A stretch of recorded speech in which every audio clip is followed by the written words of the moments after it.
Midway through my pregnancy, at just a regular routine ultrasound, the doctors found some structural abnormalities inside of my baby boy's brain.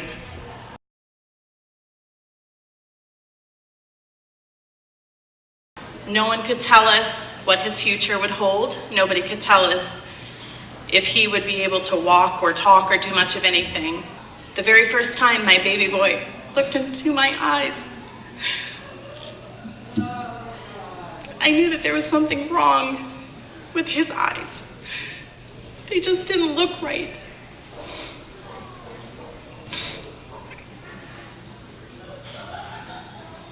His eyes had a very dark, white, opaque film on the front of them.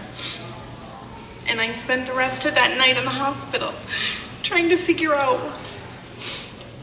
what was wrong with his eyes and how we could fix it when I should have been enjoying my newborn baby. 2 days later, we were discharged from the hospital and sent over to a pediatric ophthalmologist who gave us the diagnosis of Peters anomaly. It's a rare eye condition which can cause the corneas to be clouded over. Joseph had his very first cornea transplant in April of 2015. He was only 3 months old at the time. It was hard getting into the swing of things. There was a lot more medications. We had to keep, you can see on one of these pictures, he's got a plastic eye patch. We had to keep it taped to his face at all times. He couldn't touch or rub his eyes. It was really hard in the very beginning, but a couple of weeks after, and as we were gearing up towards his second transplant in his right eye, we started to notice that he would put his hands in front of his eyes very closely, and he would wiggle his fingers. And he kept doing it. And it was at that point, I'm standing midway in the very beginning of our local Walmart store, and I'm realizing that my baby boy can see his hands. He can see them. He hasn't been able to see anything, and now he can see his hands that he's waving in front of his face. My baby boy Joseph, he will be 2 years old next month.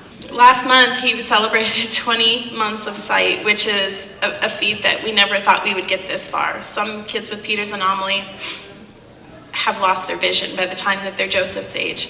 So the fact that we are where we are right now is a testament to the donor families, and it's a testament to our surgeons that we have. There is a very big reality that Joseph could eventually go blind. A very big reality for us. But now we take it a day at a time.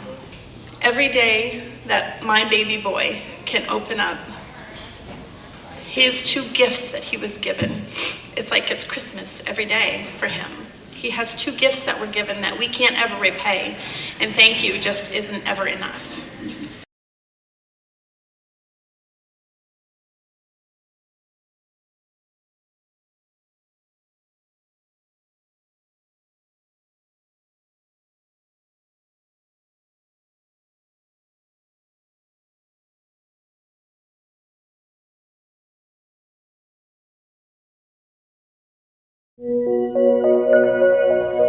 University of Iowa Healthcare. Changing medicine, changing lives.